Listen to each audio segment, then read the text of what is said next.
Hai teman-teman, Assalamualaikum warahmatullahi wabarakatuh. Perkenalkan, nama saya Konstantina Trisharinaan, NIM 22213978880. Hari ini saya akan membahas tentang salah satu mata kuliah, yaitu mata kuliah Human Research Management. Jadi dari mata kuliah HRM ini saya akan memilih salah satu bab di mana membahas tentang strategi dan analisis manajemen sumber daya manusia. Kita masuk ke yang pertama, yaitu pengertian dari Human Research Management, di mana ini merupakan pendekatan strategi dan komprehensif untuk mengelola aset paling berharga suatu organisasi karyawannya. Jadi biasanya ini tuh mencangkup aspek yang terkait dengan karyawan, mulai dari perekrutan, seleksi, ataupun pelatihan dan pengembangan, bisa juga kompensasi dan tunjangan, manajemen kinerja, hubungan karyawan, dan kepatuhan hukum. Nah, yang berikut strategi manajemen sumber daya manusia. Jadi ini tuh rencana jangka panjang yang dirancang untuk mencapai tujuan organisasi melalui pengelolaan sumber daya manusia. Strategi MSDM ini harus sejalan dengan strategi bisnis organisasi. Tujuan strategi MSDM. Jadi tujuan dari strategi ini tuh ada 4. Yang pertama, meningkatkan kinerja organisasi.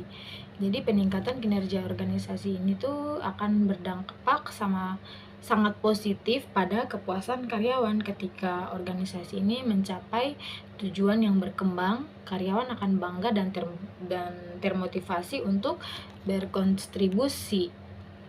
Contohnya tuh seperti perusahaan yang meningkatkan efisien produksi melalui teknologi baru akan melihat peningkatan dari profitabilitas. Hal ini kemungkinan dari perusahaan ini akan memberikan bonus terhadap karyawan. Ini tuh memberikan kesempatan promosi dan meningkatkan kesejahteraan karyawan secara keseluruhan. Nah, yang kedua itu meningkatkan kepuasan karyawan. Jadi meningkatkan kepuasan karyawan ini tuh biasanya cenderung lebih fokus kepada produktifnya karyawan, kreatif, dan loyal terhadap organisasi tersebut. Jadi biasanya tuh mereka juga lebih memilih untuk membantu rekan kerja. Jadi kayak semisal kalau satu karyawan dia merasa dia itu sangat kreatif, sangat loyal, dia pasti akan membantu karyawan lain untuk sama seperti dia demi meningkatkan kepuasan karyawan. Nah, yang ketiga itu meningkatkan retensi karyawan. Jadi ini tuh contohnya seperti karyawan yang menawarkan program pelatihan dan pengembangan. Ini dia tuh akan melihat retensi dari karyawan. Biasanya karyawan di sini tuh akan merasa diinvestasi dalam pengembangan mereka. Jadi dia akan lebih cenderung untuk tetap berada di organisasi dan berkontribusi di pertumbuhannya yang selanjutnya. Nah, yang keempat itu meningkatkan kemampuan karyawan. Jadi karyawan yang sangat terampil, terus berpenampilan, terus meningkatkan kinerja organisasi. Ini tuh biasanya karyawan seperti ini tuh akan merasa puas dengan pekerjaannya kan. Jadi dia akan merasa mampu dan kompeten terhadap apa yang dia kerjakan atau apa yang sudah menjadi bidang dia, begitu. Nah, kesimpulan dari tujuan ini adalah keempat poin ini tuh saling mendukung. Jadi biasanya menciptakan siklus positif terhadap karyawan, dan juga perusahaan dapat menciptakan lingkungan kerja yang berkelanjutan, di mana karyawan ini biasanya merasa puas atau termotivasi dan terampil, sehingga biasanya dia tuh meningkatkan organisasi secara keseluruhan. Nah, yang berikutnya ada fungsi. Jadi fungsi yang pertama itu perencanaan sumber daya manusia. Jadi ini tuh biasanya dia bertujuan untuk memastikan bahwa organisasi ini tuh memiliki jumlah atau tidak jenis karyawan yang tepat untuk memenuhi kebutuhan bisnis. Terus dia biasanya juga minimalkan biaya perekrutan atau pelatihan. Nah, jadi kayak contohnya tuh, contoh dari perencanaan sumber daya ini tuh biasanya dia memprediksikan kayak kebutuhan tenaga kerja untuk proyek baru itu apa, merencanakan program pembangunannya itu seperti apa, atau tidak dia memenuhi kebutuhan keterampilan untuk masa depan dari karyawan tersebut, atau tidak dia mengantisipasikan kayak dampak perubahan teknologi atau kebutuhan dari tenaga kerja. Nah, yang kedua itu rekrutmen dan seleksi.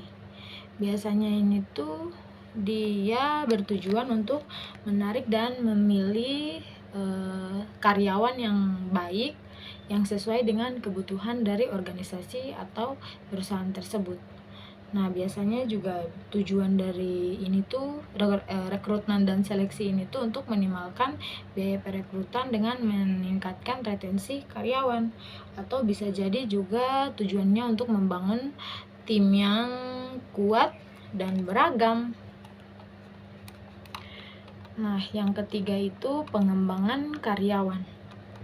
Biasanya pengembangan karyawan ini tuh seperti membantu karyawan untuk meningkatkan keterampilan, pengetahuan, atau kemampuan untuk mencapai potensi dari karyawan tersebut.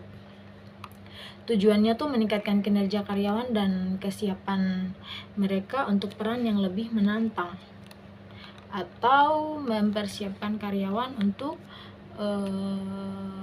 peran mungkin dalam berpenampilan atau keterampilan untuk mengelola satu organisasi tersebut.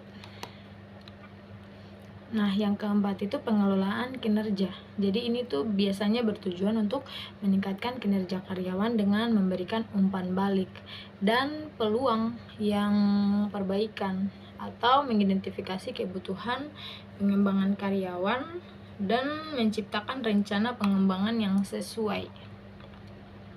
Yang kelima, pengelolaan kompensasi dan benefit. Ini tuh biasanya menarik dan mempertahankan karyawan kan.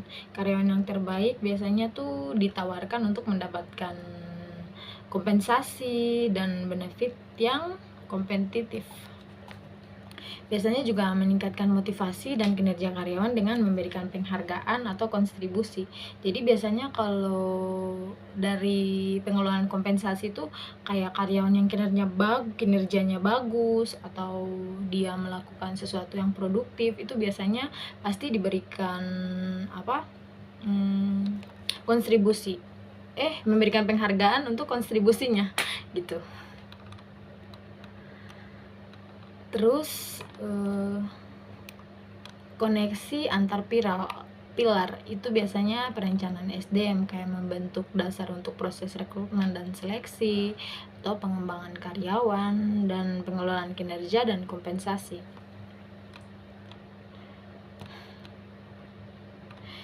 Ya, kesimpulan dari ini tuh kelima pilar ini tuh sangat berkaitan sama untuk membangun sistem manajemen SDM yang efektif. Jadi dengan mengelola setiap pilar ini secara strategis, organisasi itu mungkin dapat menciptakan lingkungan kerja yang mendukung, menarik, atau menghasilkan dan menguntungkan, dan pada akhirnya juga mengarah pada kinerja organisasi yang lebih baik. Nah, yang berikutnya kita masuk pada metode analisis MSDM. Nah, kalau metode analisis MSDM ini tuh satu, analisis SWOT. Yang kedua tuh analisis gap atau perbedaan antara kinerja saat ini dan kinerja yang diinginkan. Nah, kalau yang ketiga itu analisis root cause, itu mencari penyebab akar masalah. Jadi kayak metode analisis MSDM ini tuh dia mencari kayak suatu masalah kayak gitu, dia mencari sumber dari masalah ini tuh apa, jadi dia cepat-cepat untuk mengatasi masalah tersebut. Yang keempat adalah analisis data, jadi dia mengumpulkan dan menganalisis data untuk memahami kinerja sumber daya manusia. Berikutnya adalah contoh-contoh analisis MSDM. Nah, yang pertama itu analisis kinerja karyawan, menganalisis data kinerja karyawan untuk memahami kekuatan dan kelemahan mereka. Jadi biasanya kalau dari atasan itu suka menganalisis kan dari pekerjaan dari karyawan tersebut, sehingga dia tuh bisa mengetahui kelemahan dari pekerja ini apa atau kekuatannya apa. Yang kedua, analisis turnover karyawan. Itu menganalisis data turnover karyawan untuk memahami penyebab karyawan meninggalkan organisasi. Jadi mungkin ada something sehingga ini karyawan dia meninggalkan organisasi tersebut, mungkin karena ketidaknyamanan atau mungkin hal-hal yang lain begitu. Kalau yang ketiga, analisis kebutuhan pelatihan. Nah, menganalisis data kebutuhan pelatihan untuk memahami kebutuhan karyawan akan pelatihan dan pengembangan. Yang terakhir, kesimpulan. Dari kesimpulan strategis dan analisis manajemen ini tuh adalah dua hal yang sangat penting dalam pengelolaan sumber daya manusia. Strategis MSDM ini tuh membantu organisasi untuk mencapai tujuan melalui pengelolaan sumber daya manusia, sedangkan analisis MSDM membantu organisasi memahami kebutuhan dan kinerja sumber daya manusia. Dengan demikian, organisasi dapat membuat keputusan yang tepat dan efektif untuk pengelolaan sumber daya manusia. Sekian dari saya. Wassalamualaikum warahmatullahi wabarakatuh.